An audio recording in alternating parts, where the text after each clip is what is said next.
Satyabama Institute of Science and Technology, Chennai and Sri Perumbudur. Sir வணக்கம். முக்கியமாக இப்போ உங்களுடைய கட்சி தாவைக்காவுடைய எம்எல்ஏ மீது ஒரு புகார் சொல்கிறாங்க. சென்னையில் சைதாப்பேட்டையில் இந்த நகர்ப்புற வாழ்விட மேம்பாட்டு வாரியம் சார்பாக ஒதுக்கப்பட்ட வீடுகளில் ஜாதி பாகுபாடு, மிக முக்கியமாக ஜாதி முக்கியமானவங்களுக்கு வீடு ஒதுக்கீடு அவங்கள ஒதுக்கீடு செய்ததில் எம்எல்ஏ மீது புகார் சொல்கிறாங்க.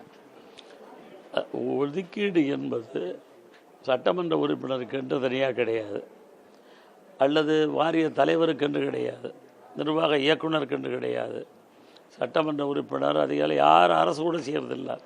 இதுக்கு ஒரு வல்லுநர் குழு போடப்பட்டிருக்கிறது. அந்தந்த பகுதியில் உள்ள மாவட்ட ஆட்சித்தலைவர் அவங்க கொடுத்த ஒரு மனுவை உடனடியாக கணினிக்கு நாங்கள் அனுப்பிச்சு, அவங்க பேரில் இதுக்கு முன்னாடி வீடு இல்லையா, எத்தனை பேர் இல்லை இவங்க இருந்தாங்களா இல்லையா பார்க்குறோம்.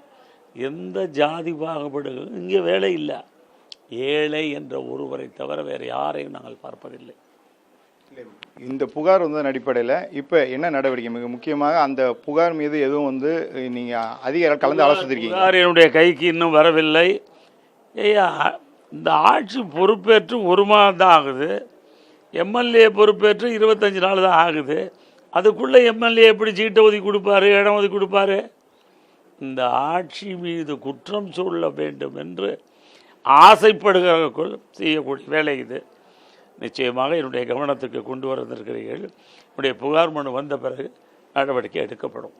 மிக முக்கியமாக குடிசைகள் இல்லாத நகரை உருவாக்குவது ஏற்கனவே சொல்லிட்டு வரக்கூடிய நிலையில் உங்களுடைய இந்த தாவேக அரசு பொறுப்பேற்ற பிறகு நகர்ப்புற வாழ்விட மேம்பாட்டு வாரிய தலைவராக பொறுப்பேற்றிருக்கீங்க.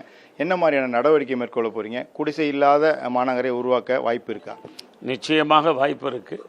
இதில் சின்ன சின்ன சிரமங்கள் இருக்குது. என்னென்னு கேட்டிங்கன்னா, பழைய வீடுகள் பல ஆண்டுகளுக்கு முன்னாலே கட்டப்பட்ட வீடுகள்லாம் பழுது பார்த்துட்ருக்கோம்.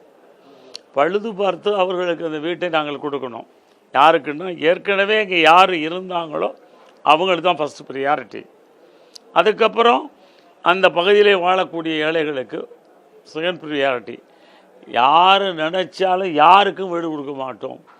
அவர் கணினியிலே அவர் மனு செய்து பரிசீலனை செய்து இதுவரை அவர் குடிசை மாற்று வாரியத்திலோ அல்ல எங்களுடைய வாழ்விட மேம்பாட்டு வாரியத்திலோ வீடு பெறாமல் இருந்திருந்தவர் யார், எத்தனை பேர் இருக்கிறார்கள், அந்த குடும்பத்திலே எவ்வளோ பேர் இருக்கிறார்கள் என்றதெல்லாம் நாங்கள் ஒரு கோப்பை உருவாக்கி அவங்களுடைய ரெக்கார்டை பார்த்து தான் கொடுக்குறோம். இப்போ அதில் ஒதுக்கீடு செய்தவருக்கு தவிர மாற்று வேறு யாருக்கும் பயன்படுத்துகிறாங்க, வேறு யாருக்கும் கொடுக்கப்பட்டிருக்கதா என்பது எதுவும் ஆய்வு செய்ய போகிறீங்களா? அதுக்கான பணி துவங்கிடுச்சா? இல்லை, சில இடங்களில் என்ன நடக்குன்னா வாடகைக்கு விட்டு வந்துடுறாங்க. அதையெல்லாம் ஆய்வு செய்வோம். வாடகைக்கு விட்டுருந்தால் இருக்கிறவங்க காலி பண்ணி விடுவோம். ஏற்கனவே அது வாடகைக்கு விட்டவர் மேலே நடவடிக்கை எடுப்போம். மிக முக்கியமாக இந்த நிதி ஒதுக்கீடு, ஏன்னா மத்திய மாநில அரசுகளுடைய நிதி ஒதுக்கீடில் இந்த மிகப்பெரிய அளவில் இந்த நகர்ப்புற வாழ்விட மேம்பாட்டு வாரியம் சார்பாக குடியிருப்புகள்லாம் கட்ட அந்த அனுமதி என்பது கொடுக்கப்படுகிறது. இந்நிலையில் புதிதாக கட்டுவதற்கு என்ன மாதிரியான விதிமுறைகள் எதுவும் என்ன இப்போ நீங்கள் பொறுப்பேற்றிருக்கீங்க, அதிகாரிகளை சந்தித்ததில் என்ன திட்டம் இருக்குது? புதிதாக பொறுப்பேற்று 3 நாள் ஆகிறது.